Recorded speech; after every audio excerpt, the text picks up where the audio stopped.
Washroom వెళ్ళేటప్పుడు చాలా మందికి బ్లడ్ పడుతూ ఉంటుంది, బట్ అది బయటికి చెప్పాలంటే భయపడుతూ ఉంటారు.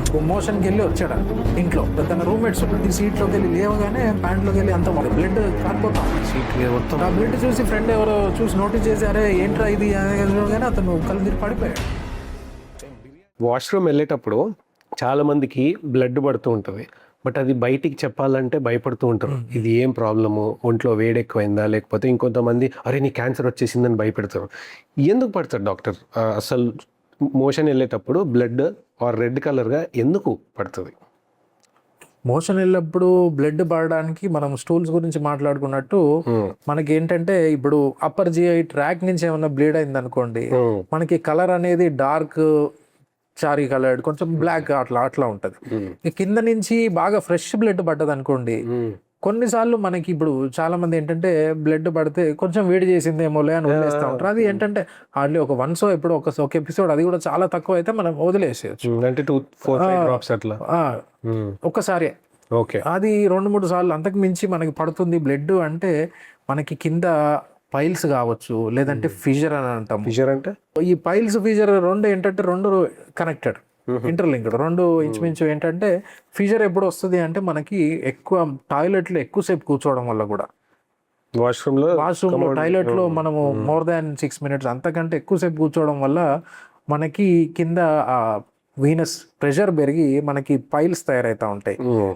అదే నథింగ్ బట్ అక్కడ రక్తనాళాలు ఉబ్బుతాయి, దాన్ని మనం పైల్స్ అంటాం. ఇంకోటి ఫీజర్ ఏంటంటే మోషన్ ఎప్పుడైనా మనం స్ట్రెయిన్ ముక్కకుండా వెళ్ళాలి.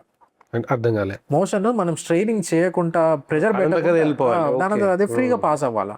ఈ ప్రెషర్ పెట్టడం వల్ల లేదంటే బాగా ముక్కడం వల్ల ఏమవుతుంది అంటే కింద యానల్ కెనాల్ ఆ ప్లేస్ లో మనకి లోపల టియర్ అవుతుంది అనమాట, ఒక కట్ట ఏర్పడుతుంది. నథింగ్ బట్ ఒక గాయం చీలిక అనమాట. ప్రెషర్ పెట్టడం వల్ల అక్కడ నథింగ్ బట్ ఏంటంటే కింద మనకి యానల్ కెనాల్ ఒక రబ్బర్ బ్యాండ్ లాగా అనుకోండి, మనకి బాగా దాని కెపాసిటీకి మించి ఓవర్ స్ట్రెచ్ అయింది అనుకోండి, టేర్ అయిపోతుంది. దాన్నే మనం ఫీజర్ అంటాం.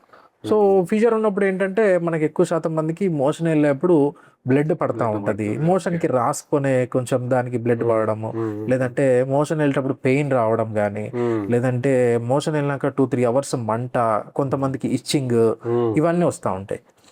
ఇక పైల్స్ గురించి మాట్లాడుకోవాలంటే దాంట్లో గ్రేడ్స్ ఉంటాయి.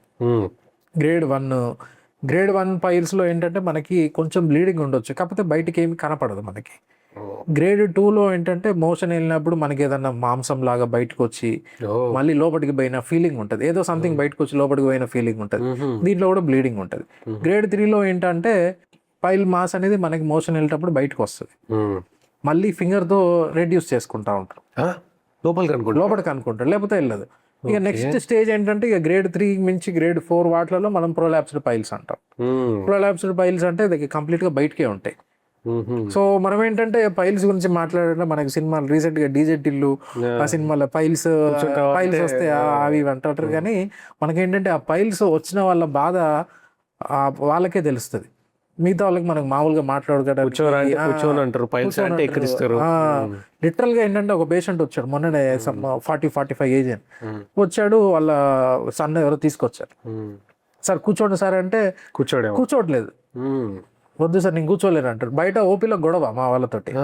వచ్చి ఓపీ వాళ్ళు కన్సల్టేషన్ డీటెయిల్స్ ఎంటర్ చేసుకుంటా ఉంటే సార్ కూర్చోండి సార్ అంటే నేను కూర్చోను అని అంటారు. అంటే చెప్పలేక చెప్తే ఏమనుకుంటారు. నా దగ్గరకు వస్తే నేను కూడా చైర్ ఆఫర్ చేశాను, సార్ కూర్చోండి సార్ అంటే కూర్చోవట్లేదు. సరే ఒకసారి పడుకోండి అని ఎగ్జామిన్ చేస్తే తనకి ప్రొలాప్స్డ్ పైల్స్. చాలా రోజుల నుంచి, ఒక 4-5 years నుంచి తనకి మోషన్ లో బ్లడ్ పడుతుంది అండ్ మోషన్ వెళ్ళేటప్పుడు చేతులకు ఏదో తగులుతుంది, తను వేలుతో నెట్టుకుంటున్నాడు అంట. సో సఫర్ అవుతున్నా సార్, ఎక్కడికి వెళ్ళాలో నాకు ఏం అర్థం కాలేదు. రీసెంట్ గా మీ గురించి తెలిసి కూర్చుంటే అది బయటకు వస్తుందా? బయటకే ఉండి కూర్చున్నప్పుడల్లా తనకి నొప్పి, డిస్కంఫర్ట్, చాలా ఇబ్బంది పడుతున్నాడు. అండ్ మనకేంటంటే ఈ ప్రొలాప్స్డ్ ఈ గ్రేడ్ 4 అన్నాను కదా, దాంట్లో పైల్స్ బయటకే, ఆ మాస్ బయటకే ఉండి కూర్చున్నప్పుడు మనకి సివియర్ గా పెయిన్ ఉంటది. మోషన్ వెళ్ళాలంటే లిటరల్ గా ఏడుస్తున్నాడు తను. ఇక ప్రొలాప్స్డ్ గ్రేడ్ 4 పైల్స్ ఉన్నాయి తనకి. సో తనకి మనము చెప్పాను, సార్ మనం ట్రీట్మెంట్ చేద్దాము, మీరు పెద్దగా భయపడాల్సింది ఏం లేదు, మనము అంటే ఇక ట్రీట్మెంట్స్ పరంగా మన దగ్గర లేజర్, స్టాప్లర్ వాటి గురించి మాట్లాడుకుందాము. యాక్చువల్గా కన్వెన్షనల్ ప్రొసీజర్ పైల్స్ ట్రీట్మెంట్ ఏంటి? కన్వెన్షనల్లో మనకేంటంటే ఆ పైల్స్ అనే పైల్ మాస్ని కట్ చేసేవాళ్ళు. సో వాటికి ఏంటంటే మనకి రికవరీ ఒక 2 to 3 వీక్స్ బెడ్ రెస్ట్ అవసరం పడేది. పెయిన్ కూడా చాలా విపరీతమైన పెయిన్, సర్జరీ తర్వాత మోషన్ వెళ్ళాలన్న పెయిన్, కూర్చున్నానన్న పెయిన్. కాకపోతే ఇప్పుడు రీసెంట్ గా మనకి ఏంటంటే లేజర్, ఇంకోటి స్టాప్లర్ అని వినే ఉంటారు మీరు, స్టాప్లర్ టెక్నిక్ అని. సో వీటి వల్ల ఏంటంటే పెయిన్ 100% ఉండదని కాదు, కానీ వెరీ మినిమల్. మనం పెయిన్ ని మనం గ్రేడ్ చేసుకోవాలంటే విఏ స్కోర్ అంటాం, విజువల్ అనలాగ్ స్కేల్ అంటాం. దాంట్లో మనకి ఏంటంటే ఈ లేజర్ కానీ లేదంటే స్టాప్లర్ వీటిలల్లో some out of 10 2 to 3 pain very minimal. అదే కన్వెన్షనల్కి వచ్చేసరికి 6 to 8, వీటికి డబుల్ ఇంకెక్కువ ఉంటుంది. సో మనకి అండ్ లేజర్, స్టాబ్లర్ వీటికి బెడ్ రెస్ట్ కూడా పెద్దగా అవసరం లేదు. సో వాటికి ఏంటంటే మనకి కంప్లీట్లీ డే కేర్ సర్జరీ అనమాట. లేజర్లో ఏం చేస్తారు? లేజర్లో మనం ఏం చేస్తూ ఉంటామంటే ఆ పైల్ మాస్లోకి మనం లేజర్ ఫైబర్ డయోడ్ లేజర్ పంపించేసి ఆ పైల్ మాస్ని టిష్యూ కోఆగులేట్ చేసి ష్రింక్ చేస్తాం. ఓకే. అండ్ ఇంకోటి స్టాప్లర్లో ఏం చేస్తామంటే మనం ఆ ఎక్సెస్ టిష్యూని ఎక్సైజ్ చేస్తాం, తీసేస్తాం. సైమల్టేనియస్గా మిగతా టిష్యూని రీపొజిషన్ చేసి ఆ బ్లడ్ సప్లై అనేది కట్ ఆఫ్ చేస్తాం. ఓకే. అదంతట కదా మనకి తగ్గిపోతుంది. అండ్ మనకి లేజర్ ఎప్పుడు వాడతాము అండ్ స్టాప్లర్ ఎప్పుడు వాడుతూ ఉంటామంటే, లేజర్ మనకి సెలెక్షన్ ఆఫ్ పేషెంట్ అనేది అందరికీ లేజర్ కంప్లీట్గా లేజర్ తోటి చేయలేము. కొంతమందికి స్టాప్లర్ వాడాల్సి వస్తుంటుంది, కొంతమందికి కాంబినేషన్ లేజర్ అండ్ స్టాప్లర్ 2 వాడాల్సి వస్తుంటాయి. సో నువ్వు చెప్పినట్టు పేషెంట్కి గ్రేడ్ 4 పేషెంట్కి ఇంకోటి చివాటే ప్రొసీజర్ అని కూడా అంటాం. సో ఆ పేషెంట్కి మనం ఏంటంటే కాంబినేషన్ టెక్నిక్ వాడాం, లేజర్ అలాంగ్ విత్ స్టేప్లర్ కూడా చేసాం. సో ఆ రోజు ఇమీడియట్గా ఆ రోజు నైట్ సర్జరీ చేసాము, నెక్స్ట్ డే ఈవినింగ్ డిశ్చార్జ్ చేసాం. సో తనకి పెయిన్ ఉండదా డాక్టర్? Pain minimal. చేసేటప్పుడు మనం ఎట్లా అనస్థీషియా ఇచ్చి చేస్తాము, సో పేషెంట్కి ఏం తెలియదు. అయితే చాలా మంది డిలే చేస్తుంటారు కదా డాక్టర్, పైల్స్ అని మీరు అన్నారు 4 సంవత్సరాల తర్వాత వచ్చినారు అని. ఇట్లా డిలే చేయడం వల్ల ఏమైనా ప్రాబ్లం ఉంటుందా? ఎందుకంటే భయపడి చాలా మంది రారు, అరే చాలా కట్ చేసేస్తారు మళ్ళీ నొప్పులు ఉంటుంది. ఇంకా చాలా మందికి ఏంటంటే అపోహనో మరి నిజమో మీరే చెప్పాలి, కట్ చేసిన తర్వాత తీసేసిన తర్వాత మళ్ళీ వస్తుంది అంటారు పైల్స్. ఏంటి డాక్టర్ ఇది? ఫస్ట్ ఆఫ్ ఆల్ ఎందుకు అన్ని రోజులు ఉంచుకోవడం వల్ల ఏమైనా ప్రాబ్లం ఉందా? అండ్ ఇంకొకటి, కట్ చేసిన తర్వాత మళ్ళీ వాపస్ వస్తుందా తీసేసిన తర్వాత? ఎప్పుడైనా మనకి మోషన్లో బ్లడ్ పడుతుంది కానీ లేదంటే పెయిన్ వస్తుంది మోషన్ వెళ్ళేటప్పుడు, లేకపోతే నాకేమన్నా చేతులకు తగులుతున్నాయి మోషన్ వెళ్ళేటప్పుడు అని, సరే ఏమంటే చాలా మంది ఇది అదే ఉండొచ్చు, లేకపోతే కొంతమంది ఏంటంటే సెల్ఫ్గా గూగుల్లో చూసి నాకు ఈ సిమ్టమ్స్ ఉన్నాయి, ఇది అదే ఉండొచ్చు అని వాళ్ళే కన్ఫర్మ్ అయిపోతూ ఉంటారు. కన్ఫర్మ్ అయిపోయి డాక్టర్ దగ్గరికి వెళ్తే ఏమంటాడో, క్యాన్సర్ అంటాడో లేకపోతే ఇంకేమన్నా అంటాడో భయపడి రారు. దానివల్ల ఏమవుతుందంటే మనం డిలే చేస్తున్న కొద్దీ మనకి పైల్స్ అనుకోండి, ఆ స్టేజ్ అనేది ఇనిషియల్ స్టేజెస్లో మనం హాస్పిటల్కి వెళ్ళి కన్సల్టేషన్ చేయించుకుంటే మనకి కొన్నిసార్లు మెడిసిన్స్తో తగ్గే ఛాన్స్ ఉంటాయి. అంటే గ్రేడ్ 1 అనుకోండి పైల్స్, మనం ఎర్లీగా వచ్చిన 1 వీక్లో 10 డేస్లో మనం హాస్పిటల్ కన్సల్టేషన్ చేయించుకుంటే కొన్ని మెడికేషన్స్ వాటితోటి కన్జర్వేటివ్ ట్రీట్మెంట్ తోటి మనకి తగ్గొచ్చు. ఇక నెక్స్ట్ గ్రేడ్ 2 కానీ లేకపోతే 3 వాటిలలో మనకి మెడిసిన్స్ పెద్దగా వర్కౌట్ అవ్వవు. ఇనిషియల్గా గ్రేడ్ 2లో మనకి పైల్స్ బయటికి లేకుండా బ్లీడింగ్ చాలా తక్కువ ఉంది అనుకోండి, మెడిసిన్స్ తోటి 1-2 వీక్స్ ట్రై చేయొచ్చు. అప్పటికి తగ్గట్లేదంటే మనకి సర్జరీ ప్లాన్ చేసుకోవచ్చు. అండ్ మనం డిలే చేస్తున్న కొద్ది ఏమవుతుందంటే ఆ పైల్స్ స్టేజ్ పెరిగిపోతూ ఉంటుంది.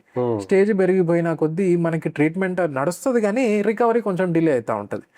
సో మీరు ఈ క్వశ్చన్ అడగగానే నాకు 2 పేషెంట్స్ గుర్తొస్తున్నారు.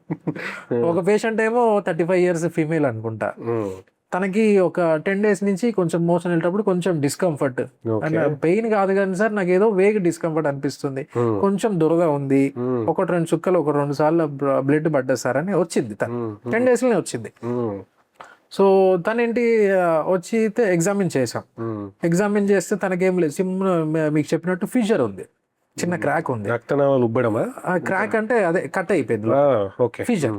సో చిన్న ఫిషర్ ఉంది.